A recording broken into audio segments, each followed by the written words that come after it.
അവരനെ ചേർത്ത് നിർത്തുകയും അവന്റെ കണ്ണീരൊപ്പുകയും ചെയ്യുന്ന യേശുദേവന്റെ പാത അതുപോലെ തന്നെ തുടരുകയാണ് ഓർത്തഡോക്സ് സഭയിലെ ഈ വൈദിക ശ്രേഷ്ഠൻ. കഴിഞ്ഞ കോവിഡ് കാലത്താണ് അച്ഛൻ ഇങ്ങനെ ഡോക്ടർ രഞ്ജു പി കോശി അച്ഛന് ഇങ്ങനൊരു ആഗ്രഹം മനസ്സിൽ ഉണ്ടാകുകയും ഹയർ സെക്കൻഡറി അധ്യാപകൻ കൂടിയായ അച്ഛൻ്റെ വിശേഷങ്ങളിലേക്ക് നമുക്ക് എത്താം. അച്ഛൻ എങ്ങനെയാണ് ഈ ജീവകാരുണ്യ പ്രവർത്തനം, അതായത് യേശുക്രിസ്തുവിന്റെ അതുപോലെ തന്നെ വാക്കും പ്രവൃത്തി അച്ഛന് ജീവിതത്തിൽ പകർത്താൻ കഴിയുന്നത്? യേശുക്രിസ്തുവിന്റെ വാക്കുകൾ അതുപോലെ എന്തായാലും പറ്റില്ല. നമുക്ക് യേശുക്രിസ്തു പഠിപ്പിച്ച ചില പാഠങ്ങൾ, ഞാനൊരു എല്ലാ ഇന്റർവ്യൂവിനകത്തും പറഞ്ഞ പോലെ എൻ്റെ മകളെ കൊണ്ടുവിടാൻ ഒരു സ്ഥലത്തേക്ക് പോയതാണ്. അവിടെ കാണേണ്ട ഒരു നല്ല സൂര്യ വെളിച്ചത്തിന്റെ ഒരു വീഡിയോ കാണേണ്ടതായിരുന്നു. പക്ഷെ അത് കാണാൻ എനിക്ക് കഴിയുന്നില്ല. ഞാൻ നോക്കിയപ്പോൾ ഒരു കുടില കാണും. അങ്ങനെ ഞാൻ പതുക്കെ ആദ്യത്തെ വീടിന്റെ പണി പതുക്കെ എൻ്റെ സ്കൂളിലെ NSS വോളണ്ടിയേഴ്സുമായിട്ട് ബന്ധപ്പെടുത്തി ഞങ്ങൾ ചെയ്തു തുടങ്ങി. പക്ഷേ ദൈവത്തിന് പറഞ്ഞുകൊണ്ട് അത് പെട്ടെന്ന് അങ്ങ് വിജയിച്ചു. അതിനുശേഷം അങ്ങനെ തുടങ്ങിയാണ് ഇപ്പം 152 വീടായി. അത് സ്പോൺസർ ചെയ്യുന്നു. എൻ്റെ കീഴിൽ 10ഓളം കോൺട്രാക്ടറുണ്ട്.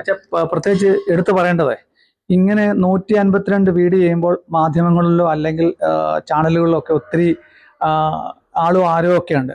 പക്ഷെങ്കിൽ ഈ നിശബ്ദനായിട്ട് ഈ എങ്ങനെയാണ് കാണാതെ പോയ ആട്ടിൻകുട്ടിയെ തിരയുന്ന അതുപോലെ തന്നെ അത്യാവശ്യം ചാനലുകളൊക്കെ എടുക്കാറുണ്ടെന്ന് എനിക്ക് തോന്നുന്നത്. എനിക്ക് കിട്ടുന്നത് തന്നെ വലിയ സന്തോഷമുള്ള കാര്യങ്ങളാണ്. എന്ത് കിട്ടിയാലും അത്രയും സന്തോഷം. അതിനകത്ത് വേറെ കാര്യങ്ങളൊന്നുമില്ല.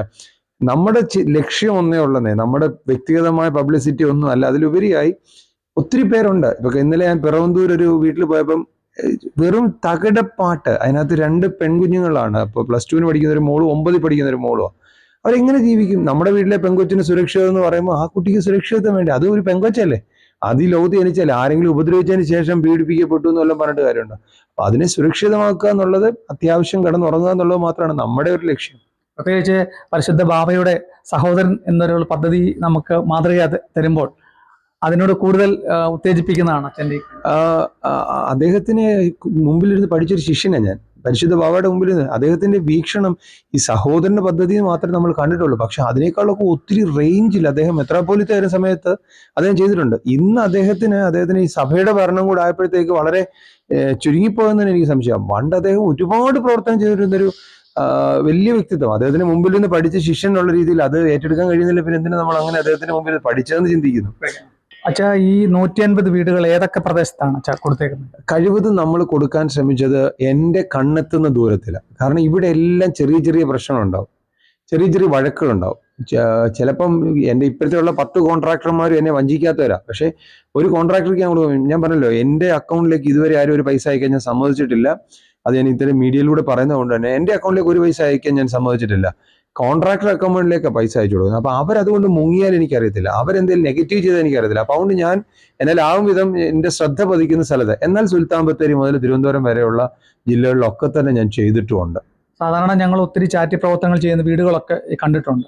പക്ഷെങ്കിൽ ഈ വീട് ഇതിന്റെ നിർമ്മാണവും ഒക്കെ നമുക്ക് അവിശ്വസനീയമാണ്. ഇതെങ്ങനെയാണ് പ്രാവർത്തികമാക്കുന്നത്? അതിന് അഭിനന്ദിക്കേണ്ടത് എൻ്റെ കോൺട്രാക്ടർമാരെ തന്നെ.